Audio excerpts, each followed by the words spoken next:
Let me ask you about Lamar Jackson.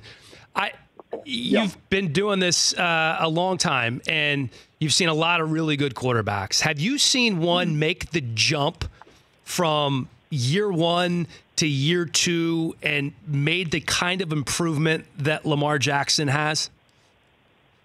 I don't think that I have. And, it's one of those things. It's been a fascinating discussion all year long with what he's done. And, so I feel like sometimes we talk about, what did the personnel guys get wrong? That's one angle people take. Other angle is, the Ravens, had the courage to go get him. Another angle is, Greg Roman and the system and the tight ends and building this thing around him. And I think sometimes, dude, let's look at the obvious here. Lamar Jackson put in a ton of work and improved as a passer from one year to the next, deserves all the credit in the world for that. And he'd be the first to tell you that when he came in, he was a work in progress. And I think sometimes we're trying to find this storyline instead of let's just give him credit for a very talented football player who put in a lot of time and made himself a better player. And it's obvious to see what he's done. It's been incredible. I mean, he's first in the league in touchdown passes. He's fourth in passer rating. He only has 6 interceptions, 0 in the red zone. His completion percentage at 66%, right around the same as Russell Wilson. And to your point about improvement, he had just 6 touchdown passes last year and, 6 or 7 starts. His completion percentage was 58%. It seemed like every other ball he threw last year was kind of a duck. You didn't know where it was going to go. And here he is this year operating inside and outside of the pocket at a high level, as well as any other quarterback is in football. Who do we give the credit for? Obviously, it's Lamar. He put in a ton. You give him a ton of credit. But in terms of molding the system to him, is it more Harbaugh? Is it more Roman? Who's the most responsible for making the system, the team, the framework work around his skill set? Well, I think that from that way you phrase that, it's a combination of Harbaugh being open to something new.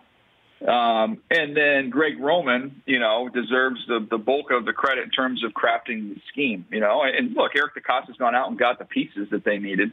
It was a complete whole vision that they all had. But Greg Roman has more intel on how to operate in a, option-based, quarterback run game way than any other play caller in the NFL because of his experience with Kaepernick and what they were able to kind of play with, what they liked, what they didn't like, what worked, what didn't work there in San Francisco. And he's taken it and just kind of evolved and grown it from that spot. So give Greg Roman a lot of creative credit there. But I still think, again, I come back to it, Dan. I mean, Lamar Jackson in college, 54.7% completion, 56.2, 59.1. Now, what does that tell you? Those are all lower completion percentage, but it tells you that each and every year he got better. Right. And we saw it last year from where he was in the NFL to where he is this year. This kid just continues to work, and he's self-made. And, I think we can talk about all the stuff around him. But, man, let's not lose sight of the fact this guy worked his butt off, and he's a dynamic athlete who's really made himself into a good quarterback. He is so fun to watch. After losing to Kansas City and Cleveland early in the year, he's beaten Pittsburgh, Seattle, the Rams, and Buffalo on the road. And, San Francisco and New England at home. I honestly think he doesn't play another game this year. They've already clinched a playoff spot. You would crown him the MVP. Steve Young, the last quarterback to lead the MVP in touchdown passes and quarterback rushing yards. And back then, he only had 293 yards. Lamar's on pace to have over 1,200. Yeah, I mean, he's going to be the MVP. Now, not to throw water on the fire here, but the last couple games against very good defenses, mind you, in San Francisco and Buffalo, they're under 300 yards offense. Right. So, now I just let's take a step back now. They still have a lot of work they need to do. I think the schedule, they're going to be fine getting through the regular season, but once they get into the postseason, you're going to see a Chiefs team that I believe that'll be the third time they will have seen this offense, right? They saw it last year and then saw it again this year. And they're 2-0 against them. So that's a team that has some experience with them. If they run into New England again, Belichick's going to make some adjustments, having got a chance to see that for the first time earlier this year.